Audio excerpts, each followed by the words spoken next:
I think it's just a different way of thinking now. People are starting to recognize that. Hey, wait a minute, I have an option besides being a mom. Not that there's anything wrong with that, but not everyone wants to do it. Hey there, child-free friends, I'm Hannah, and this channel is all about living the child-free lifestyle. I created this supportive community so that you would not feel alone in your choice to live life without kids. China's birth rate plunges to its lowest in 4 decades. More Americans say they're not planning to have a child. For the first time ever, India's fertility rate is below replacement level. That's a lot of information to get in 30 seconds. India has a lot of kids already though, right? I mean, isn't their population absolutely massive?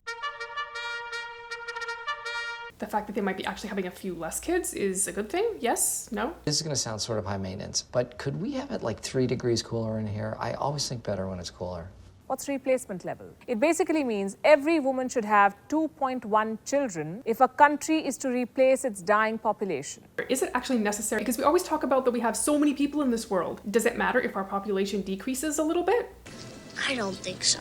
But for the first time ever, an average Indian woman is not having more than 2 children. South Korea is one of the world's most advanced economies. The country's fertility rate is 1. I absolutely did not know that. In Singapore, the fertility rate is 1.1. In Hong Kong, too, it is 1.1. 1.3 in Spain, 1.3 in Italy, 1.5 in Canada. In America, there are just 1.7 births per woman. It's always funny when they say like 1.2 or 1.3 kids, because you always imagine like one whole child and then piece of another child. Why aren't women having more babies? That is a very good question. Isn't that what women did for the longest time? Marry, have babies, continue the bloodline. A childless woman was branded as barren. She was frowned upon. In ancient Rome, a woman could be divorced for not giving birth to a child. Infertile women were flogged with goat skin.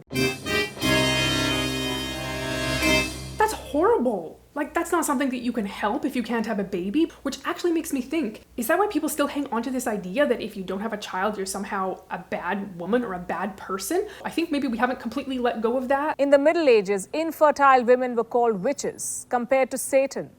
But it definitely does shed some light onto how women who were not able to have kids, who made the choice not to have kids back in the day, were treated versus how they are treated now, which I will say there is obviously some improvement, but we still have quite a ways to go. The only time history spared a woman without a child was when she had taken the vow of celibacy. Thank you.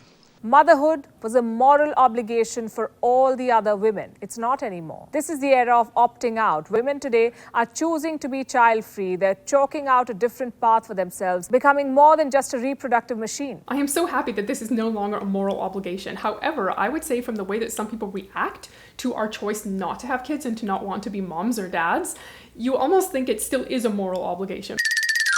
Let's come back to the example of South Korea. Something very unique is happening in that country. You see, South Korea has always been a very conservative society. Women have been the primary housekeepers, caregivers, and nurturers. I think that expectation for moms to kind of do it all is still alive and strong in North America as well. That while women entered offices, expected to do both, work at offices, and also adhere to gender norms at home. That is way too much for any human, no matter how much energy you have. Hey, do you want to feel so energetic? Try Power Thirst. Not too far away from South Korea, Hong Kong's fertility rate has also dropped. Women in the city are retreating from marriage and motherhood. Women are citing a plethora of reasons. Some say they're overworked and they have no time for a baby. Many say starting a family in Hong Kong is way too expensive.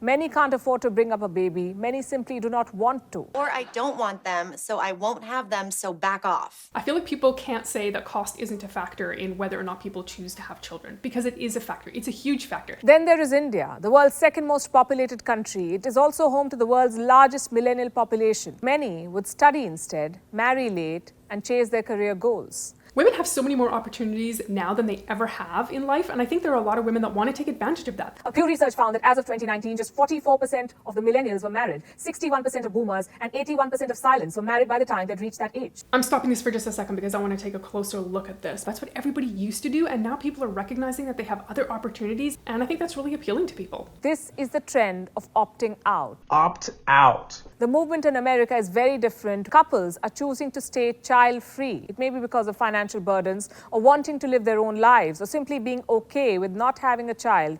Absolutely. We just want to opt out because we just don't want kids. The pandemic has exacerbated the feeling of wanting to be child-free. America's birth rate has fallen to its lowest in a decade. For the past 6 years, the CDC reports birth rates across the country have been dropping. There are definitely some changes there. What I think is so incredibly amazing is that there is a group of people now that are saying, we do not want to be parents, we do not want kids, and they can actually voice that. It's homemade. I can tell. It's really cool. So I thought I would make a sign and just kind of wear it around the neighborhood. You had some time on your hands. People are really reacting to this well. Those were conversations that I never ever heard when I was growing up. And I'm so glad that we're actually starting to have those conversations and people can actually voice their opinions about not wanting children. Today, couples around the world also feel a sense of uncertainty about the future. It may be because of climate change, the current health crisis. What the pandemic has also done is made a lot of couples realize how difficult it is to bring up a child when locked up at home without caregivers. That's it. Yep. It's not easy. In the middle of the pandemic, a mother took to Twitter to vent. She wrote, "Non-parents have no idea how hard it's been." Many replied, "Yes, we do," and that's exactly why they've chosen not to become parents.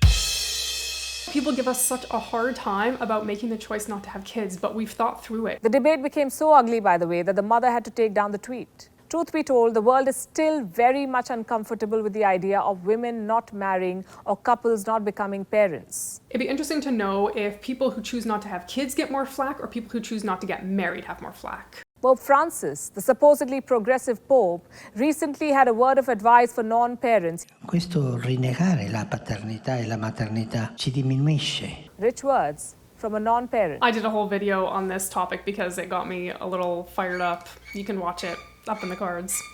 Finish this video first. A child-free couple is often chastised for being selfish. We haven't just done something out of a whim or because of a societal expectation. We're making a choice that's different than what other people make because it's the right one for us. But can the onus of replacing a country's population be on its women or couples? Oh my goodness, that is so true. Women are the ones that have to take all the responsibility if there's not enough kids. It's the woman's fault. Wouldn't we then just be going back to medieval ages and once again making motherhood a moral imperative?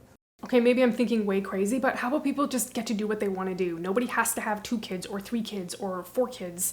You can just have 10 kids if you want or 0 kids if you want. The South Korean government is testing the waters. Not too long ago, it put out a map showing women of childbearing age by cities. Today, the government is also pushing women to date and marry. It is encouraging dating events, encouraging dating at workplaces. What? Oh my goodness, that is so bizarre. We're encouraged to be individuals, but then we're kind of like punished or looked down upon when we are individualistic and do our own thing. And you're made to feel like you're not acceptable. Let's ask China. The country is doing all it can to fight the disastrous consequences of its one-child policy. Don't force people into marriage. Don't force people into having children because not everybody wants that. How well are they actually even going to be able to contribute to society if they're miserable in the life that they have because they feel like they had to live the life people told them they had to live instead of living the life that they actually wanted to live? Acknowledge that having a child or not having a child is a matter of choice. Yes, that's it right there. Having kids is a choice. Have them or don't have them. And people need to stop making people who don't want to have kids feel badly about it.